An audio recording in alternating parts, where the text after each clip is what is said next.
Ladies and gentlemen, brothers and sisters, comrades and friends, we actually might have an end to the Ukraine-Russia war. JK LOL, I don't think it's going to actually happen, but what I will tell you is the following. We got some breaking news here where Putin has just told the United States that he will halt war in exchange for eastern Ukraine. And this is per the Wall Street Journal. So let me give you my take on this here, because I don't think it's actually going to happen. And in particular, I don't think it's going to happen because I don't think that the Ukraine wants it to happen, nor do I think that the United States wants it to happen as well. Obviously, the United States has been fighting this proxy war for quite some time, giving billions and billions and billions and billions and billions of dollars with many, many B's to a foreign government to fight a proxy war instead of, ending homelessness and ending, hunger in the country of the United States, or, giving people, nice checks to help them out with their finances and the usual, and a million other little policies, right? Instead of doing all that, of course, we send it overseas to fight a proxy war, and that keeps the military-industrial complex relatively happy. And I'm not saying that sometimes things aren't for a valiant cause, but what I am saying is that there's no end in sight here, and it seems to me that the United States is just sort of keeping it afloat. Right? They're not throwing massive amounts of money like during the Cold War, for example, to really try to make this thing end in at least some capacity here. And then they're also pitching solutions to me that don't feel as if they're actually trying to come up with the solution that would end the war. And so what do I mean by that? Now, this ties into the Ukraine here, right? Why do I think the Ukraine is not going to go for it here? Well, the Ukraine has made it extremely clear, and it's actually unconstitutional in the Ukraine without, I believe, passing an amendment to cede territory to that foreign entity, which would be Russia. And so, so they're going to need approval from their Congress and everything. It's the president himself can't do it, right? Now, they can bring negotiations to the table, but they can't agree to anything, which makes it incredibly difficult to end this war. And maybe the president probably shouldn't have all that power in the Ukraine, right? But what I am telling you here, though, is there is no sympathy for ceding territory to a foreign entity, which in this case is Russia.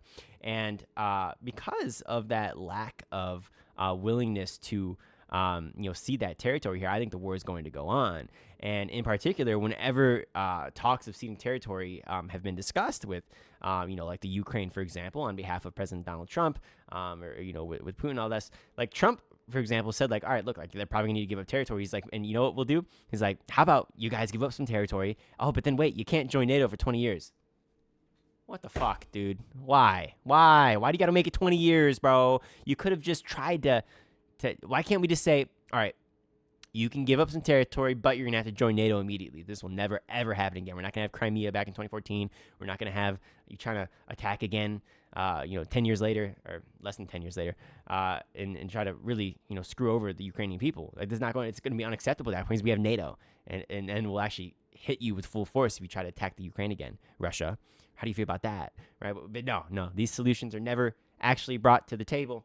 Of course, they always have to be solutions that would keep the doors open for more war, right? And so, I saw this person posted a funny meme underneath this tweet here. I love getting news from Twitter, and then of course you can read your own articles on it and whatnot, right? But there's a bunch of different pages that I follow, and one of the persons in the comments they put down a meme of Pawn Stars, and they were the best I can do. War. And it was the U.S. government saying that. I was oh, that's so funny. But yeah, no, it's really bad, really, really bad. Obviously, nobody wants to see territory in the Ukraine. Clearly the Ukraine's in the right. I mean, they shouldn't have to give up any territory. But at the end of the day here, if you want the war to end, it looks like that's probably what you're going to want to do, because I can't imagine Putin's going to stop this war. Although, it's been a huge let's see here, burden on behalf of Russia. It's just been a burden on behalf of Ukraine as well. I feel the only people who are probably benefiting from this are the wealthy military industrial complex lobby. And so, it's not good. Things are bad, really bad. But I don't see an end coming anytime soon. So with that said, ladies and gentlemen, we have to speak up. We have to say to our politicians and using our votes that we want this war to end. We want to see some really hardcore negotiations come up whereby the Ukraine, unfortunately, will probably have to see some territory, but in exchange, they're going to have to join NATO. And the less territory ceded, the better. Or at the very least, if we could just have an even 50 or an even split, go back to the way things were, relatively speaking, maybe with just the tiniest little bit of territory given to Russia. I almost feel like they might even go for that. But this is bad. This is bad, ladies and gentlemen. It needs to end. So I don't know. I'm curious to see what you guys have to say. Obviously, it's a very complex issue. I always wish I knew more about it. But there's always so much going on in the world. It's always hard to devote your time to one thing. But always do your own research. Always make up your own mind. And speak the truth, ladies and gentlemen. Thank you so much for 300 subscribers. Try to hit our next goal here of 500 subscribers. And I can't thank you enough. So we'll talk to you later.